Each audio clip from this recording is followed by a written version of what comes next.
Hello बच्चों, क्या हाल चाल। बुरे हैं मैं जानता हूँ, मिलेंगे जल्दी हम। ओके चलो, अब हमने चैप्टर 4 से कुछ 25 तक कर दिए। चलो फ्रॉम 26 4.26। अब उसमें कुछ जनरल क्वेश्चन है कि अगर स्पेस में अगर कोई भी हमेशा वेक्टर ले तो वेक्टर को स्पेस के अंदर कुछ मैग्नीट्यूड डायरेक्शन हो सकती है। Of course, even though in the space vector possess direction as well as magnitude. It can change with time. Yes, it can be change with time. मतलब जो फर्स्ट है ऐसे उसका आंसर तुम लिख सकते हो कि in space also vector possess magnitude as well as direction and also it can be changed with time. Okay चलो फिर नेक्स्ट उसी में ही कि अगर हम ऐसे स्पेस में टू डिफरेंट वेक्टर्स ले लें A and be in different places तो उसकी इफेक्ट सेम होगी। तो अगर डिफरेंट प्लेसेस पर ले इन स्पेस तो उसकी इफेक्ट सेम नहीं हो सकती। That means just consider earth and moon in the space because the earth and moon are the part of the space. तो अब अर्थ के ऊपर हम कोई भी ऐसा फोर्स लगा दें, suppose 20 Newton force applied on the mass of 1 kg and on the moon the same time अगर हम 20 न्यूटन फोर्स अप्लाई करेंगे on the mass of 1 kg, दोनों की इफेक्ट डिफरेंट आएगी क्योंकि यहाँ पर अर्थ की ग्रेविटी अलग है, यहाँ पर मून की ग्रेविटी अलग है। Okay then in different places same effect नहीं हो सकती। As per the example wherever the 20 Newton force on 1 kg mass is applied on the earth and moon, there will be a different effect on earth and moon. तो ऐसा तुम्हें answer लिख देना है। Okay चलो नंबर 27 क्या दिया है? 27 कि कोई भी वेक्टर, चलो उसको मैग्नीट्यूड डायरेक्शन तो होती ही है। अब तो इसका मीनिंग ये हुआ कि कोई भी ऐसा वेक्टर होगा उसको मैग्नीट्यूड डायरेक्शन दोनों होगा। और अगर वो ऐसे रोटेशन मोशन कर रहा है तो फिर हम उसके लिए क्या बोल सकते हैं? अगर हम रोटेशन मोशन को छोड़ दें तब कोई भी ऐसे मोशन के लिए एक्सेप्ट रोटेशनल मोशन हम बोल सकते हैं कि vector possess magnitude and direction but whenever any vector performing the circular motion at that time its direction continuous changes, इसीलिए वहां पर हम उसको वेक्टर नहीं बोल सकते। ओके तो for the circular motion it can't be represented as a vector because direction continuously changes. Okay, आया समझ में? तो ऐसा तुम इसके आंसर में लिख सकते हो। चलो एज ए नंबर 28, तो 28 में है कि किसके साथ तुम वेक्टर ऐसे अलोंग कर सकते हो। फर्स्ट लूप, अगर कोई भी वायर को तुम ऐसे सर्कुलर लूप में कन्वर्ट कर दो तो उसके साथ तुम वेक्टर ऐसे कर सकते हो? नहीं। व्हेनेवर कोई भी स्ट्रेट लाइन हुई तो कर सकते हैं। Whenever the wire is bend into the circular loop तो उसके साथ हम वेक्टर रिप्रेजेंट नहीं कर सकते। तो vector can not be represented whenever wire is turned into the circular loop, ऐसा लिख देना।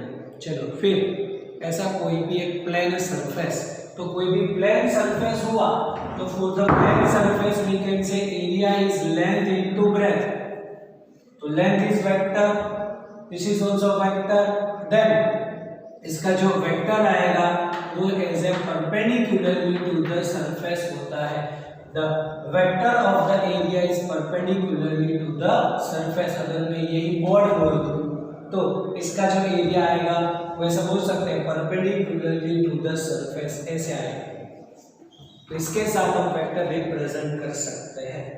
ओके, और फिर कोई भी ऐसा एक स्फीयर, ये हमें बोल दिया कोई भी एक प्लेन, अब कोई भी एक स्फीयर, तो स्फीयर में ड्रॉ करूं तो 3 डायमेंशन में पूरा ऐसा होगा लाइक फुटबॉल, तो फुटबॉल के ऊपर अलग अलग प्लेसेस होते हैं, ऐसे अलग अलग तुम ऐसे प्लेस सोचो, तो हर एक प्लेस पर उसका जो एरिया है वो ऐसे परपेंडिकुलर होता है, तो स्फीयर के लिए भी कोई एक डायरेक्शन नहीं होगी, मतलब इसका एरिया जो मतलब उसका जो वेक्टर होगा ना वो एज ए नल वेक्टर भी बोल सकते हैं, बिकॉज ये और ये ऑपोजिट एरियाज जो है वो ऑपोजिट डायरेक्शन में है, तो इसका एरिया भी नल वेक्टर होगा। ओके, चलो इतने हैं वो कुछ जनरल क्वेश्चंस है। फिर अब नंबर 29 देखो क्या है 29 में, कि अगर कोई भी एक पर्सन जो ऐसे बुलेट फायर कर रहा है विथ एंगल 30 डिग्री और वो कुछ ऐसे 3 किलोमीटर तक जा रहा है, तो अब उसी स्पीड से अगर वो फायर करे तब वो 5 किलोमीटर दूर अगर कोई भी टारगेट रखा है तो उसको ऐसे वो टारगेट कर सकता है कि नहीं। Just ignore the resistance of the air. यहाँ पर हमें इनिशियल एंगल दे रखा है जिसको हम थीटा नॉट बोल सकते हैं 30 डिग्री, और उससे वो कितनी रेंज तक जाता है, यहाँ पर हमें रेंज दे रखी है, horizontal distance range is 3 kilometre. Okay, तो यहाँ कितनी इनिशियल वेलोसिटी से फायर किया वो नहीं दिया, तो पहले यहाँ पर ये रेंज से हम इनिशियल वेलोसिटी कर सकते हैं, है ना, तो बोल सकते हैं हम using R is equal to v not square sine 2 theta not upon g, तो रेंज हमें दे रखा है 3 kilometre, let it be in kilometre, क्योंकि लास्ट में भी वो ऐसा बोल रखा है कि 5 किलोमीटर से वो टारगेट कर सकता है कि नहीं। अब इसकी इनिशियल वेलोसिटी हमें फाइंड करनी है, चलो जी की वैल्यू भी एज इट इज ही रखो, और ये कितना हो जाएगा साइन 2 थीटा मतलब 60, then what is the value of sin 60? Yes, it is root 3 by 2, then 3 is equal to v naught square upon g is root 3 by 2। इसका मतलब अगर मैं ऐसा कर दूं v naught square upon g को subject कर दूं, then it is 6 upon root 3।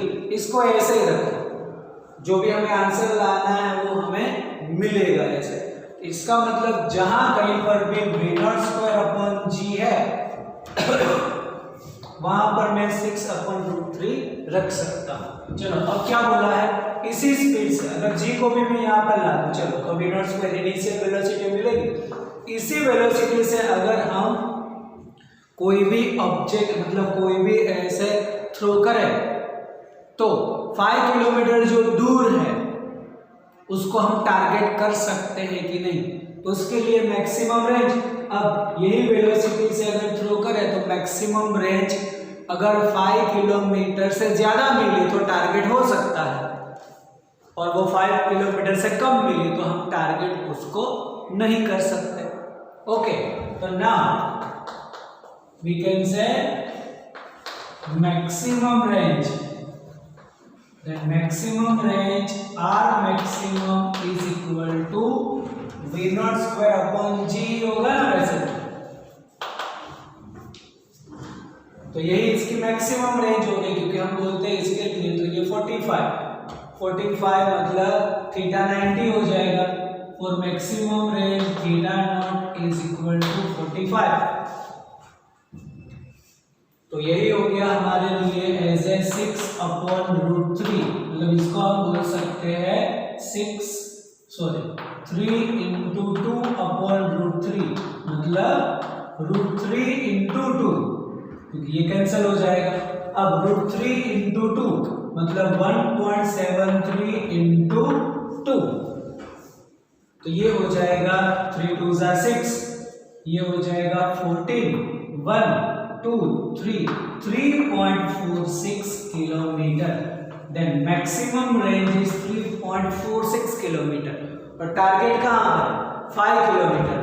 मतलब हम ऐसा बोल सकते हैं कि ये जो टारगेट है हमारा वो 5 किलोमीटर तक का है, यहां से यहां।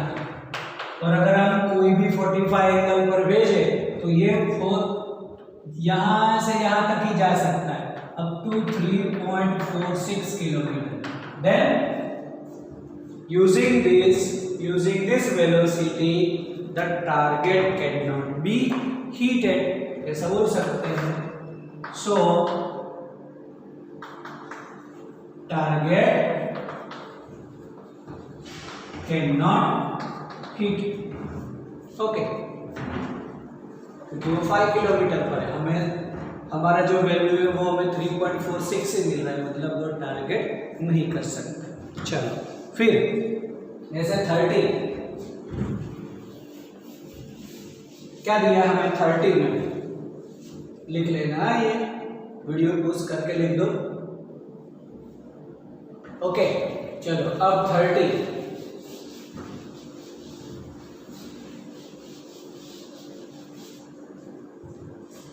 तो क्या है 30 में,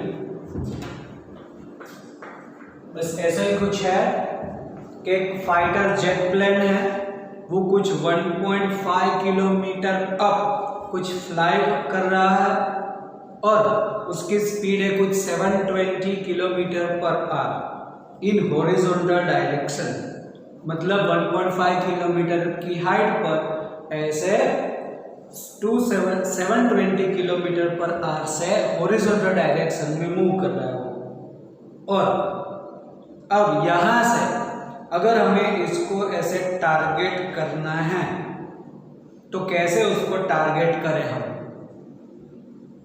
तब जो भी ऐसे हमें फायर करनी है बुलेट, उसको कुछ ऐसा बोला हुआ है कि 6 मीटर पर सेकंड। तो यहां से हमें उसको ऐसे टारगेट करना है, तो हमें ऐसे राइफल को कैसे रखना पड़े, मतलब उसका हमें एंगल चाहिए, और उसकी इनिशियल वेलोसिटी बोल रखी है हमें 600 मीटर पर सेकंड। और अगर वो फाइटर प्लेन को इससे हिट नहीं होना है तो उसको मिनिमम कितनी स्पीड पर वो प्लेन उसको रखना पड़े। चलो तो इसके लिए कुछ सिचुएशन हम ऐसे सोच सकते हैं कि यहां से जो भी हम बोल रहे हैं कि राइफल से जो भी हमें फायर करना है वो हमारी इनिशियल पोजीशन, अब जैसे फायर करेंगे उसका जो भी ऐसे डायरेक्शन तो ऐसा होगा, मतलब इनिशियल वेलोसिटी तो हम मान लेंगे ऐसे v0 by making angle theta with the x axis. Okay, तो यहाँ पर हमें मिल सकता है v0 cos थीटा और यहाँ पर मिल सकता है v0 sin थीटा। और चलो ये कुछ भी उसकी हाइट 1.5 किलोमीटर जो फ्लाई कर रहा है, मतलब यहाँ पर कोई भी एक ऐसा ये हम बोल देते हैं प्लेन है, जेट प्लेन है जो इस डायरेक्शन में फ्लाई हो रहा है वैसे। तो अब इसका जो भी हॉरिजॉन्टल डिस्टेंस, मतलब horizontal distance covered by the as a कोई भी क्या बोल रखा है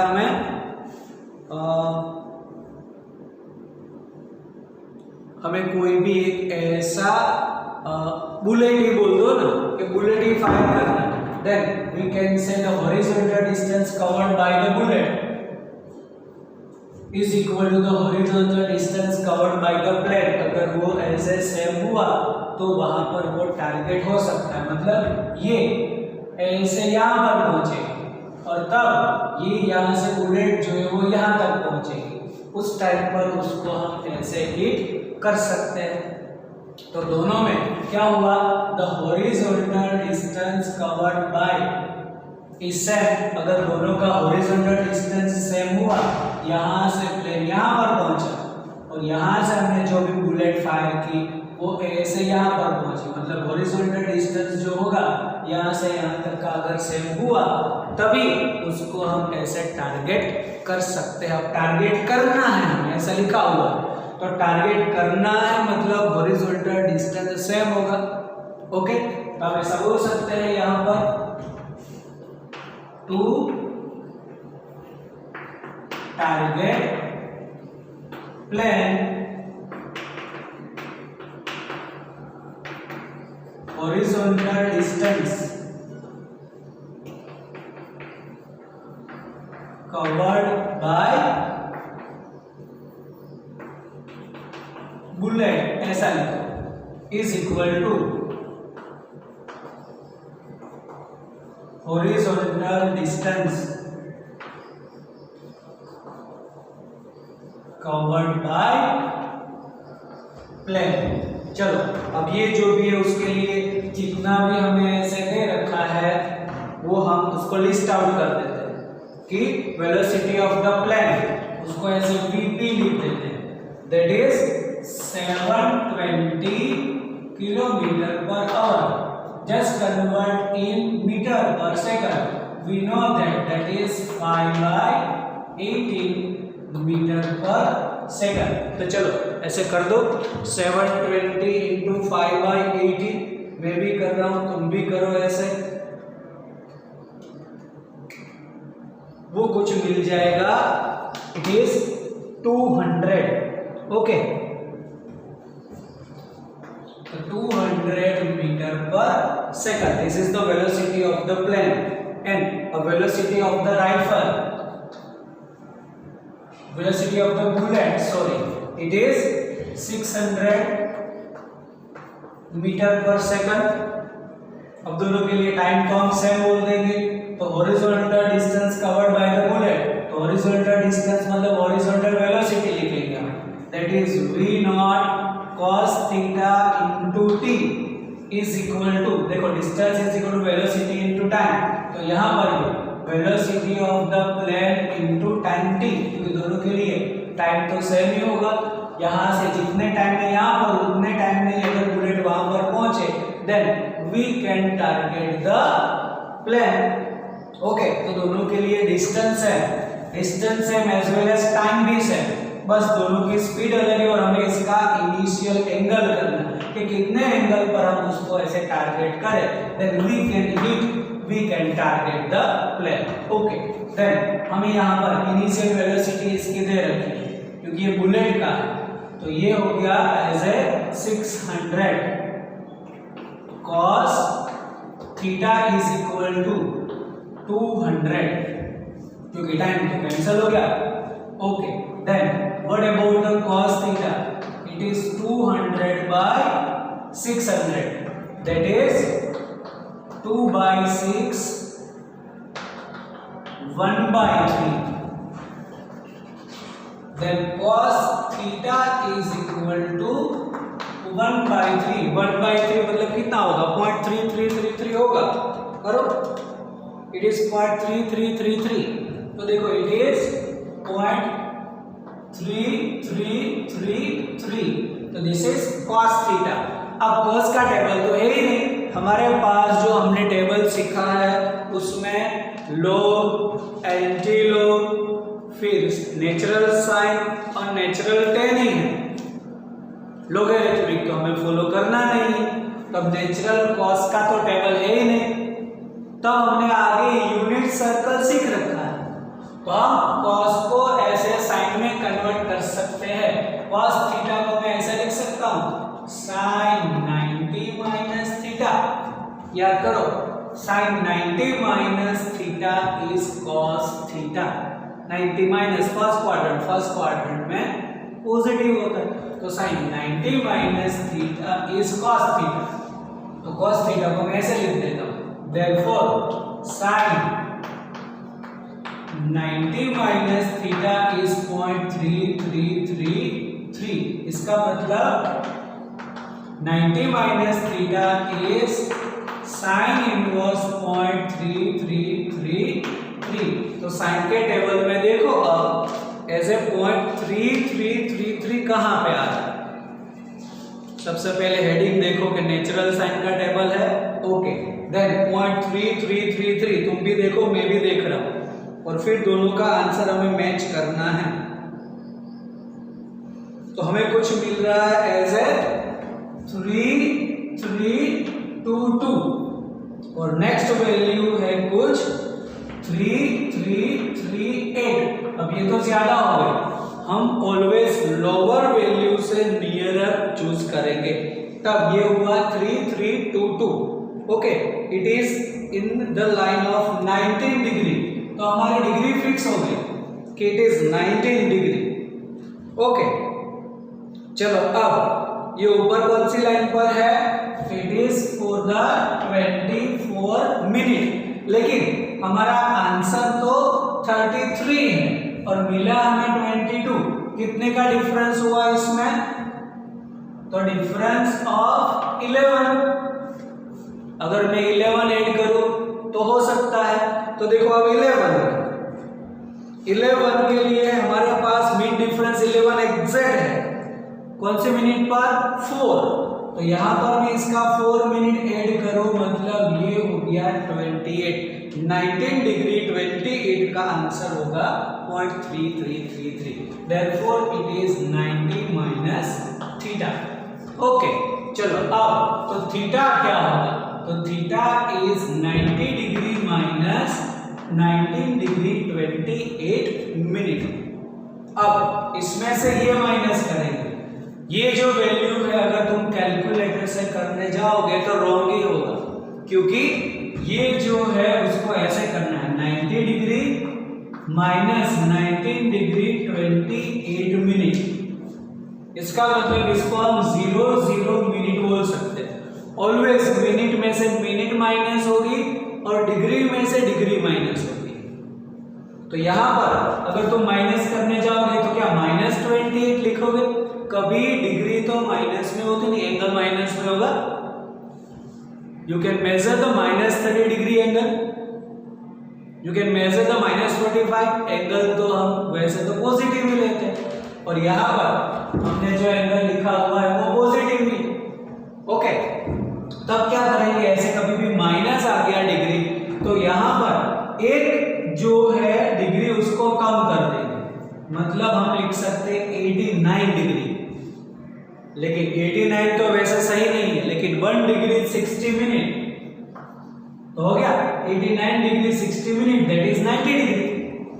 60 मिनट इज 1 डिग्री, तो उसको ऐसे मिनट 1 डिग्री कम करके मिनट में ऐड कर दो। अब माइनस हो सकता है, ये हो गया 2 और ये हो गया 3, ओके। और यहां पर ये हो गया 0 और ये, मतलब थीटा इज 70 डिग्री 32 मिनट। आया समझ में? तो ये जो एंगल मिला हमें 70 degree 32 minute with respect to x axis, otherwise with respect to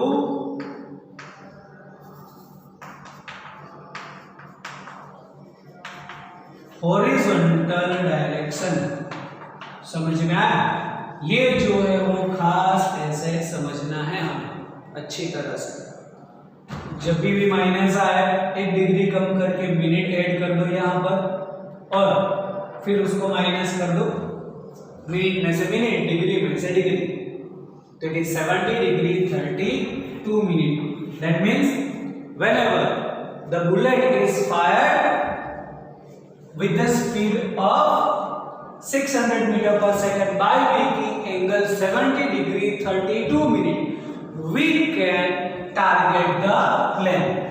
okay, अब अगर उसी जो भी ऐसे जेट प्लेन ऐसे ड्राइव कर रहा है, फ्लाई कर रहा है, अगर उसको ऐसे टारगेट नहीं होना है तो उसको कितनी हाइट पर रहना पड़े।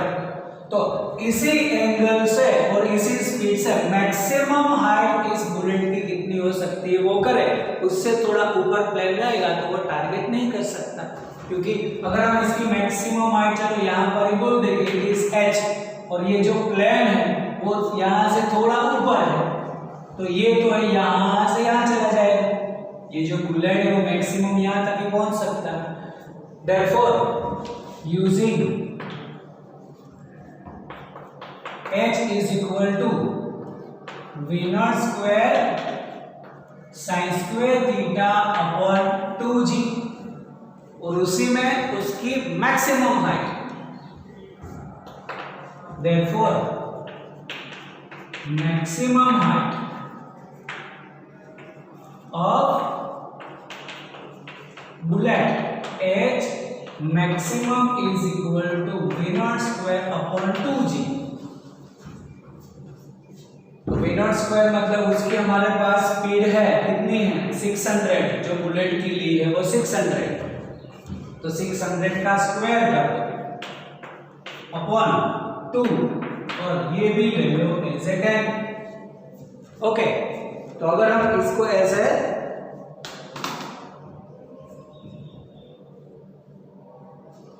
अब यहां पर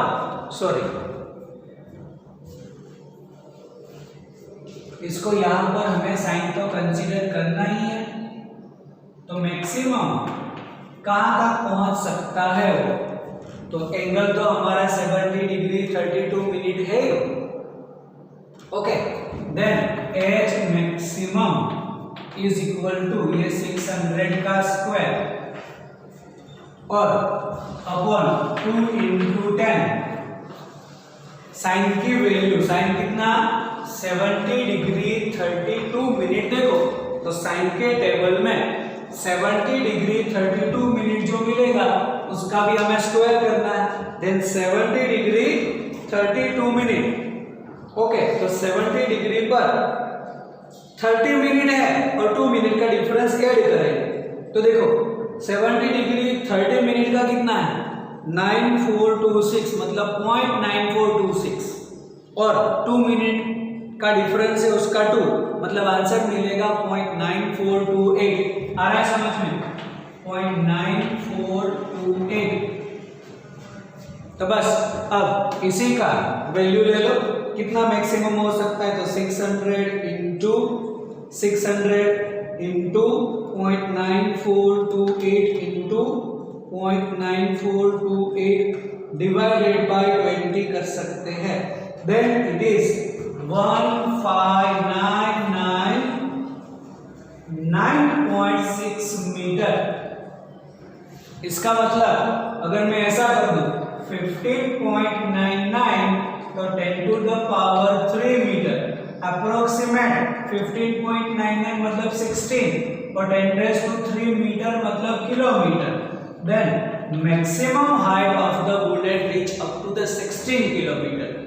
इसका मतलब यहां से अगर हम बुलेट फायर करें तो मैक्सिमम कितने हाइट पर पहुंच सकती है वो 16 किलोमीटर पर, बाय मेकिंग एंगल कुछ 70 डिग्री 32 मिनट, तो 16 पर पहुंच सकता है। अगर जो प्लेन है वो 16 मीटर से ऊपर फ्लाई हो रहा है तो वो ऐसे टारगेट नहीं हो सकता, तो यहां पर लिखना है when the jet plane fly more than 16 kilometer of the height it cannot be targeted। Okay, तो लास्ट लाइन ऐसे तुम्हें अपने आप वहां पर लिख देनी है। ओके, चलो अब नेक्स्ट नंबर 31।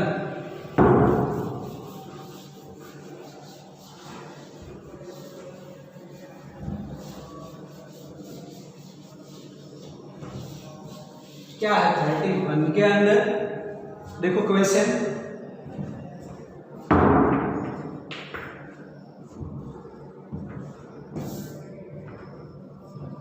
कोई साइकिलिस्ट दे रखा है, it moves with the speed 27 kilometre per our और वहां पर ऐसे 80 मीटर रेडियस का कोई टर्न आ रहा है, तब वो ऐसे ब्रेक लगा रहा है और उसकी जो स्पीड है वो कुछ 0.5 मीटर पर सेकंड और उसमें भी उसकी पर सेकंड से वो कम कर रहा है, मतलब the rate of decreasing of the speed is 0.5 meter per second.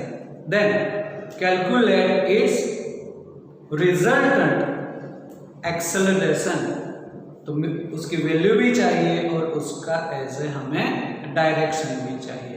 तो अब पहले तो उसकी जो भी स्पीड है 27 किलोमीटर पर आवर, तो ये कोई भी एक साइकिलिस्ट चलो और यहाँ कहीं पर उसका पॉइंट बोल दो, तब जो भी ऐसे डायरेक्शन मतलब स्पीड है उसकी that is v is 27 kilometre per our. तो उसको कन्वर्ट कर दो मीटर पर सेकंड में, 5/18 मीटर पर सेकंड। चलो बोलो क्या होगा 5/18 का आंसर, करो calculation. The 27 into 5 divided by 18, it is 7.5, isn't it? तो 7.5 मीटर पर सेकंड उसकी कुछ कांस्टेंट स्पीड हमें दे रखी है और उसका कुछ रेडियस भी हमें दे रखा है, radius of the circular path कितना, 80 मीटर। तो यहाँ पर उसका हमें सेंट्रीपिटल एक्सेलरेशन मिल सकता है, तो सेंट्रीपिटल एक्सेलरेशन तो इस डायरेक्शन में होगा जिसको हम AC लिखेंगे। Therefore centripetal acceleration AC is equal to v square upon r, that is towards the center।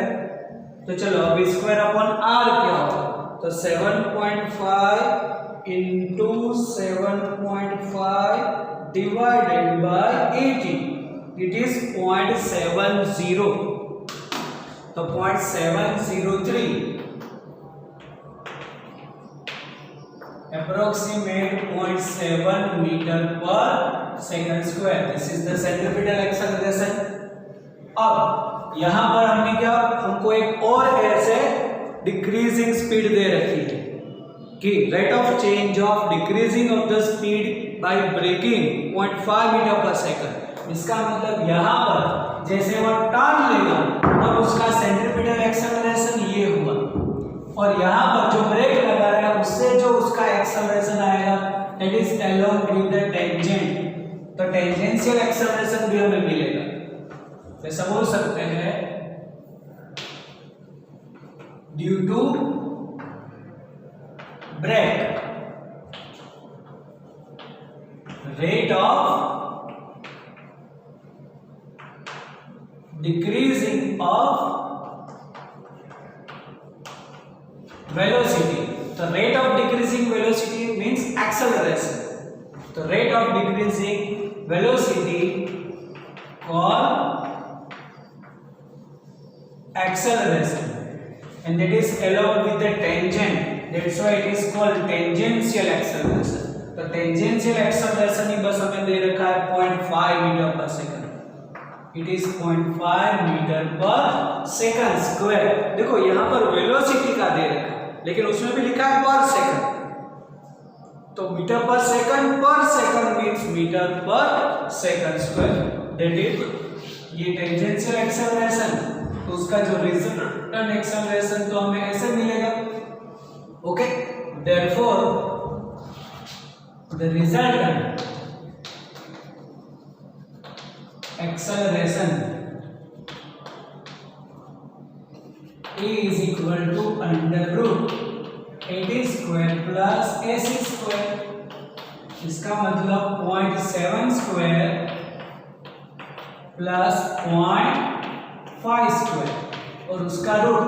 चलो करो, अब तुम कैलकुलेशन करो इसकी और ये कुछ तुम्हें मिलना चाहिए 0.74 अंडर रूट में और उसकी अंडर रूट की वैल्यू होगी 86 मीटर पर सेकंड स्क्वायर। तो this is the resultant acceleration. अब हमें उसकी डायरेक्शन चाहिए, तो डायरेक्शन के लिए कोई भी, चलो यहां पर एंगल बोल दो, दिस इज थीटा, और फ्रॉम फिगर अगर हम यूज कर दें tan थीटा, तो tan थीटा क्या होगा, ऑपोजिट मतलब ये, और एडजेसेंट मतलब ये, ऐसा बोल सकते हैं AC अपॉन AD। तो AC क्या है 0.7, व्हाट अबाउट AD 0.5। तो वैसे तो ये हो गया 7/5, डायरेक्ट करना है 2 मल्टीप्लाई एंड डिवाइड करो, नीचे हो जाएगा 10, ऊपर 14 मतलब 1.4। और वैसे तो हमें ऐसे 4 डिजिट चाहिए पॉइंट के बाद, तो ऐसा बोल सकते हैं 1.4000। अब अगर 1.4000 कहाँ पे आ रहा है, 10 के टेबल में देखते हैं, then theta is equal to, देखो 1.44 कहाँ आ रहा है, तो 1.4 जो आएगा वो कुछ तुम्हें, अब देखो एक वैल्यू है, आगे की वैल्यू है 3968 और नेक्स्ट वैल्यू हो जा रही है 4019।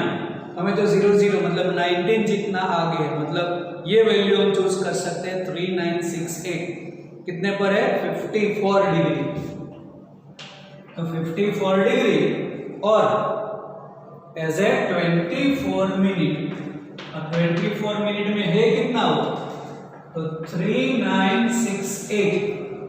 और अब देखो 3968 में ये 4 जो है 400, उसमें कितना डिफरेंस हुआ, तो डिफरेंस हुआ 32 का, तो 32 का डिफरेंस है उसी लाइन में कहीं पर, हाँ 34 का है ना 4 पे, मतलब अब 4 ऐड कर देंगे यहां पर, then it is 5428 degree with respect to tangential acceleration या vertical, है ना, ऐसा लिख सकते हैं यहाँ पर कि with respect to vertical direction।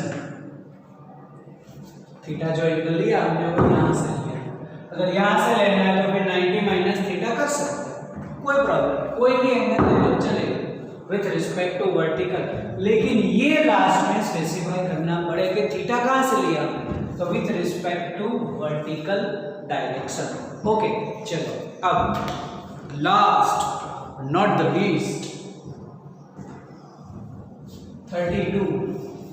32 में कुछ हमें ऐसे जनरल क्वेश्चन दे रखा है कि कुछ हमें प्रूफ करना है उसमें, बस इसी में वापस अगर हम हमारी एज ए प्रोजेक्टाइल मोशन को याद करें तो हो सकता है 4.32 कि हमें कुछ थीटा ऐसे कुछ प्रूफ करना है हॉरिजॉन्टल वेलोसिटी या फिर ऐसे वर्टिकल वेलोसिटी के टर्म्स में, और उसका दूसरा जो एंगल फाइंड करना है वो कुछ हाइट के टर्म्स में हमें उसको कैलकुलेट करना है।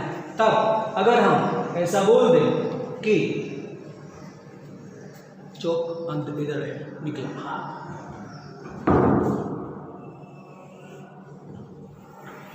बस अब जो भी हमारी एज ए प्रोजेक्टाइल मोशन है उसी को याद करो। यहां से किसी को अगर हम थ्रो करें तो उसकी ओवरऑल मोशन कुछ ऐसे मिलेगी, ओके, और यहां से यहां तक वो तो हो जाएगी रेंज, ये ऊपर तक जाएगा मतलब उसका हो जाएगा हाइट, और यहाँ पर इसकी जो कुछ initial velocity by making angle theta. अब यहाँ पर क्या दे रखा है, थीटा दे रखा है या थीटा नॉट, ऐसे थीटा नॉट लिखा तो यहाँ पर थीटा नॉट लिख दो। तब यहाँ पर जो velocity that is v not cos theta not, और यहाँ पर बोल देंगे v not sin theta not, okay. और यहाँ पर भी हमने ऐसे प्रोजेक्टाइल में बोल रखा है कि उसका जो भी एक्सेलरेशन है वो हमें सिर्फ y डायरेक्शन में मिलता है -g, x एक्सिस का एक्सेलरेशन उसका 0 है, because gravity is along with vertical direction, और वो भी नेगेटिव डायरेक्शन में, मतलब -g लिखेंगे, हॉरिजॉन्टल में तो कुछ है नहीं। अब यहाँ पर ऐसा लिख सकते हैं कि v0x, तो v0x is v0 cos theta and v0y is v0 sin theta. बस इसी के टर्म्स में हमें इसको प्रूफ करना है, मतलब v0y v0 ऐसे ही हमें इसको कुछ प्रूफ करना है tan थीटा के टर्म्स में इसको। ओके, तो यहाँ पर अब इसकी हमें जो भी है उसकी वेलोसिटी भी मिल सकती है कि वेलोसिटी ना, जो भी हमारी वेलोसिटी है, तो ऐसा बोल सकते हैं कि using v is equal to v0 plus 18। अब x में लिखेंगे तो vx, तो vx क्या होगा, तो vx is v0x plus axt। Okay, then vx is equal to v0x मतलब v0 cos थीटा नॉट, और ये तो 0 ही है, मतलब vx is equal to v0 cos theta not. Okay, जिसको हम लिख सकते हैं v0x also, vx is equal to v0x। Then what we can say about vy, तो vy is v0y plus ayt, मतलब v0y ऐसे ही रखो और माइनस GD। ओके, अब इन दोनों का रेशियो ले लो, y और x का रेशियो ले लो ऐसे। तब यहां पर जो भी हम इसका रेशियो लेंगे तब बोल सकते हैं vy अपॉन vx, तो vy upon vx is v0y minus gt upon v0x, तो vy upon vx is v0y minus gt upon v0x हो गया। चलो अब ये vy अपॉन vx करेंगे तब जो भी हमें उसकी फाइनल वेलोसिटी मिलेगी, लेकिन एंगल तो यही होगा, तो एंगल के लिए अगर हम ऐसे ऑपोजिट अपॉन एडजेसेंट करें तो यही हो गया हमारा tan theta, because for the tan theta we are using y upon x, then tan theta is equal to v0y minus gt upon v0x. Okay, then it is theta is v0y minus gt upon v0x. ये तो sorry tan inverse लिखना पड़ेगा, है ना,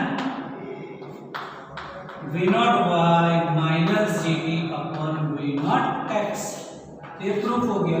इसका मतलब यहाँ कहीं पर हम बोल सकते हैं कि ये और ये, अगर मैं ऐसा बोल दूं कि ये हमारा थीटा होगा, देन इट इज vx और then it is vy after some time. Okay, तो ये हमारा थीटा प्रूफ हो गया। चलो अब इसे में आगे कुछ प्रूफ करना है हमें हाइट के टर्म्स में, है ना, तो हाइट के टर्म्स से रिलेटेड हम बोल सकते हैं now for height h is v0 square sin square theta naught upon 2g।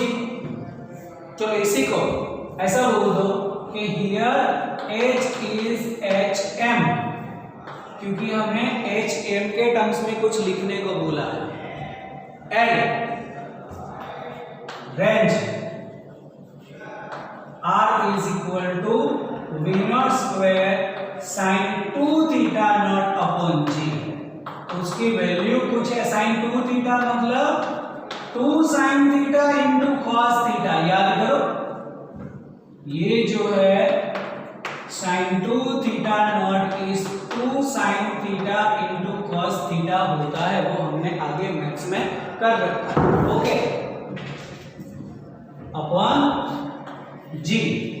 तो चलो इसका रेशियो ले लेते हैं क्योंकि हमें इसी का रेशियो ही पूछा है कुछ।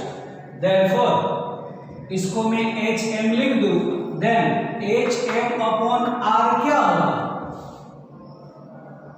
Then H M upon R मतलब v not square sine square theta not upon 2g into, ये इनवर्स है मतलब उसको इनवर्स करके multiply, the g upon v not square 2 sine theta not into cos theta not. तो देखो क्या होगा, the v not square will be cancelled, g will be cancelled, ये 2 2 4 हो गया और यहां से एक साइन कैंसिल हो जाएगा। ओके, तो क्या हो जाएगा H M upon R is equal to here sine theta not, क्योंकि एक कैंसिल हो, ये 2 2 4 और cos theta not, sine upon cos is the tan, यहां पे लिख दो, अब इतना ही बाकी, देन ये 4 यहां पे भेजो, तो 4HM upon R is tan theta naught, therefore theta naught क्या होगा, tan inverse 4HM upon R, बस यही तो प्रूफ करना है।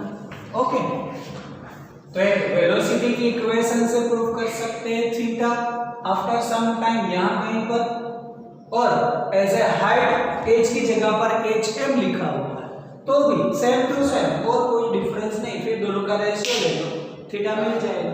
यहाँ पर ऐसे सभी न्यूमेरिकल्स 4 चैप्टर के खत्म हुए। ओके।